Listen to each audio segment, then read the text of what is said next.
So picture this. You wake up and what's the very first thing you do?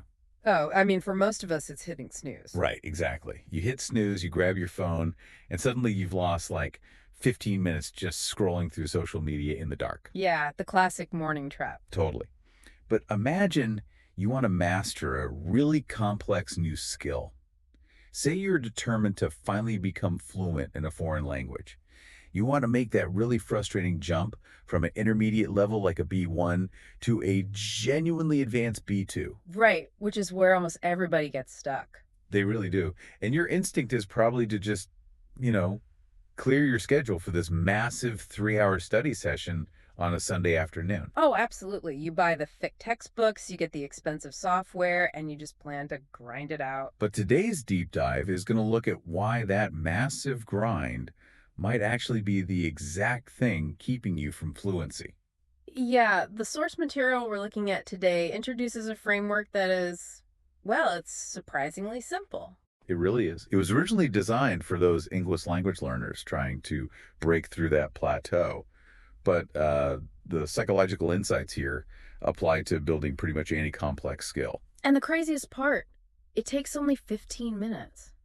And it structurally has to happen before your feet even touch the floor. Which brings us to the core concept here, what the sources call the blank page morning. Right. The idea is that before you do anything, your mind is like this untouched page in a notebook. Nothing is written on it yet. It's quiet. Your phone hasn't started screaming with all those notifications and demands yet. Yeah, the source uses this great analogy, the first song on a playlist. Oh, I love that one. Right. Like if the very first song you play in the morning is this loud, stressful, heavy metal track, Mm. which, is basically what checking work emails in bed is, Yeah. it sets this chaotic tone for the entire day. Your whole day just feels noisy. Exactly. But I have to push back on this right out of the gate. Okay, let's hear it. Because, I mean, when I look at a typical adult schedule, the morning is just pure chaos anyway. You're rushing, getting kids fed, commuting. Yeah, mornings are tough. So by the time I get home from work at, say, 6 or 7 p.m., that's when I actually have free time. Why not just learn then? I get that. It seems totally counterintuitive. But the source brings up this really fascinating case study about a woman named Sarah. Oh, right, the customer support worker. Yeah, Sarah works this super demanding job, and every night she technically has 2 hours of free time. She always tells herself, I'm going to study my target language tonight. But she never does, right? Almost never. And the text uses this brilliant browser tabs analogy to explain why. Oh, this was my favorite part of the whole reading. It's so accurate. By the time you reach 7 p.m., your brain has like dozens of heavy tabs open. You've got the work conflict tab, the family logistics tab. The unread group chat tab, the financial worries tab, Oh, yeah. exactly. And then you try to open one more incredibly heavy tab, like, I don't know, mastering Spanish verb conjugations. And what happens? The whole system just crashes. Your brain literally freezes up. You feel that wave of overwhelm, you shut the laptop, and you just turn on Netflix instead. Right. And it's not a lack of willpower. By evening, your brain is just metabolically depleted. So trying to learn then is basically a lost cause for most people. Yeah, which is why the source argues we have to use the morning. Waking up and immediately scrolling social media is like starting your day with junk food. You survive, sure, but you feel sluggish. Exactly. But doing a disciplined, intentional morning task acts like this small, incredibly strong battery. It carries all this productive energy into the rest of your day. Okay, so that perfectly explains the why. The evening browser crashes mean we absolutely have to use the morning, Right. but that leaves a huge problem. How do we actually fill that blank page without just making ourselves overwhelmed at 6 in the morning? Well, you don't serve your brain a massive heavy meal, you serve it a small breakfast. I love that framing. Yeah. A small breakfast, it's a 4-step framework, right? Yes. 4 specific steps designed to bypass that feeling of panic. So let's break them down. Step 1 is listen. Super simple. Instead of opening Instagram while you wait for the kettle to boil, you press play on some audio in your target language. A podcast, the news, whatever. Mm, But there's a really specific psychological reason for doing this first, isn't there? Yeah, the source describes the early morning brain as a clean sponge. A clean sponge. Right. It hasn't touched the dirty water of stress yet. Oh, wow. The dirty water of stress. That is a vivid image. It really is. Because the moment you read a stressful email, your brain releases cortisol, and cortisol actively blocks the part of your brain that forms long term memories. Wait, really? It just shuts down memory formation. Pretty much. It shifts you into survival mode. So if you Oh. listen to your language audio before any of that cortisol hits, that clean sponge just soaks up the vocabulary and the sentence structure so much better. That makes so much sense. You're keeping the exact same physical routine standing in the kitchen, but just changing the input. Exactly. Okay, but listening is still pretty passive. Which brings us to step 2. Speak out loud. The source calls this a small gym for your mouth. A gym for your mouth. I mean, it's true. We usually just intellectualize learning. We read, but never actually speak. And then when we finally try to speak, we totally freeze. It's the physical muscle memory of your lips and tongue moving in these totally unfamiliar ways. So what's the actual exercise here? You just stand in front of your bathroom mirror and speak out loud for 2 minutes. Just to yourself. Yep. You can say what you're grateful for or what you need to do that day, but you do it in the language you're learning. It feels like it would be so awkward at first. Oh, it is. But doing it in the bathroom early in the morning is key because absolutely nobody is watching you. Ah, so there's no fear of judgment. Exactly. Social judgment is the biggest killer of adult learning. By babbling to the mirror alone, you build muscle memory in this totally safe space, free from any evaluation. Okay, so that solves the speaking freeze. But I'll be honest, even alone in my bathroom, my mind is usually racing. Oh, yeah. Thinking about the commute, the meeting. Exactly, all that scattered energy. Which seems to be what step 3 is trying to fix.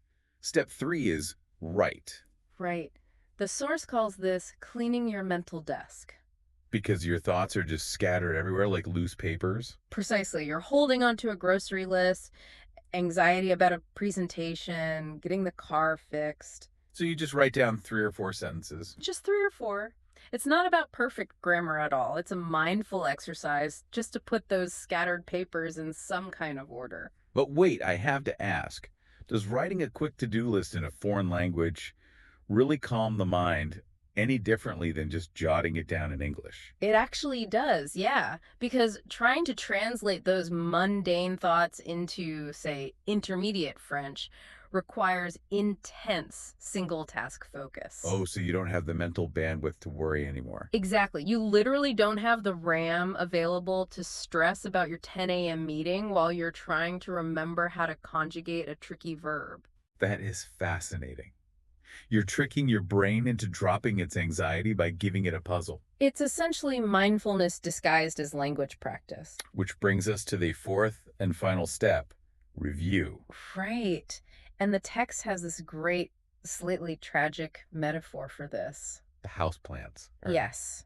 Learning without reviewing is like buying exciting new plants every single day, but never watering the old ones. They just wither and die. Exactly. We love the dopamine hit of learning a new word, but reviewing yesterday's stuff feels like a chore. But biologically, if you don't review it, your brain just throws it in the trash. Pretty much. If you take just 5 minutes to look at yesterday's notes, you're watering the plants, you're telling your brain, hey, keep this pathway alive. It reminds me of brushing your teeth. You wouldn't ignore your teeth all week and then aggressively brush them for an hour on Sunday. That is a perfect way to look at it. Right. Daily maintenance. Okay, I want to play devil's advocate here for a second, though. Sure, go for it. I look at these 4 steps. You're listening while making tea, talking to the mirror, writing 3 sentences, and glancing at some notes. It's very low stakes. It sounds super pleasant, very zen. Yeah. But does this actually lead to real, undeniable fluency?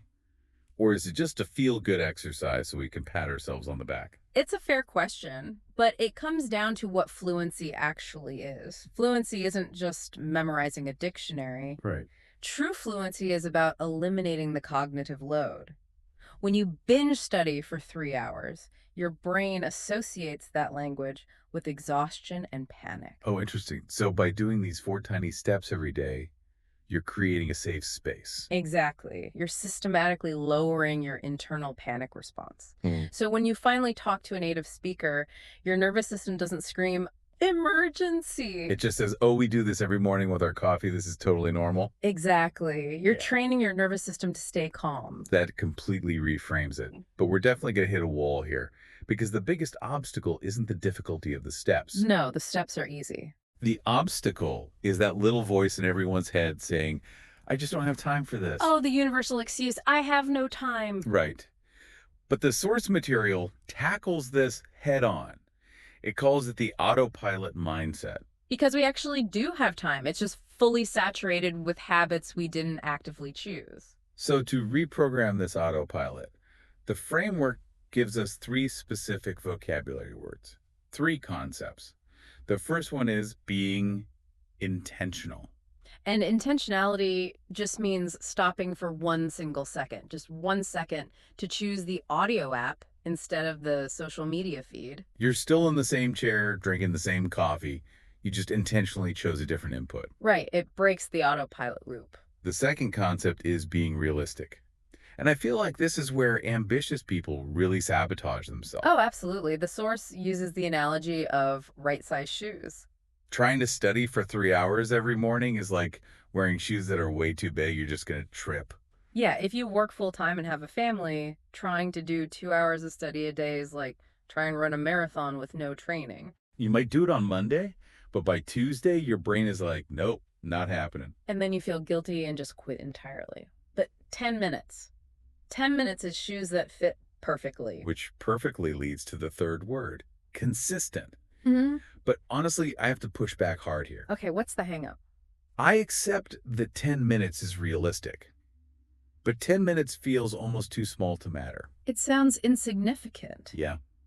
Am I genuinely going to master a complex language in the exact amount of time it takes my coffee maker to brew? It sounds like, a motivational poster, not reality. It feels unbelievable because we're so conditioned to think intensity equals results. But the source uses this powerful imagery, tiny drops of water eventually carving a solid rock. So it's about the cumulative effect. Exactly. 10 minutes a day adds up to over 2 hours a month of highly focused, unbroken practice. And structurally, that unbroken daily frequency rewires the brain faster than a massive binge session once a month. Far faster. It's the consistency that guarantees the jump from intermediate to advanced. So bringing this all together, wrapping up these core themes. Adopting this morning routine isn't about becoming some ruthless productivity machine. Not at all. It's really about 3 internal states. First, being mindful. The text defines it as simply being awake inside. Yeah, just consciously choosing your actions instead of letting the morning rush push you out the door. Second, feeling refreshed. Like we said with the writing step, opening a window in a hot, crowded room and letting the air in. Shuts down the anxiety loops. And third, feeling energized. Not a caffeine spike, but taking your internal battery from 10% to 60% before you even leave the house. You've already conquered something for yourself. Which ties into the ultimate motivation here. The source describes mastering a language, or really any hard skill, as forging a key. A key that opens unseen doors. Right. It's not about passing an exam. It's about jobs, travel, or honestly just the confidence of saying, I can handle this. It completely changes how you carry yourself. It really does. So tomorrow morning, when that alarm inevitably goes off in the dark, you have a choice to make about that very first song on your mental playlist. You really do. And we want to leave you with this final thought to mull over today. If dedicating just 15 minutes of an intentional morning can literally rewire your brain to process a completely foreign language. What else could you do? Exactly. What other entirely new rooms in your life are waiting to be unlocked simply by changing that first song on your morning playlist? The page is completely blank. You just have to decide what you're going to write on it.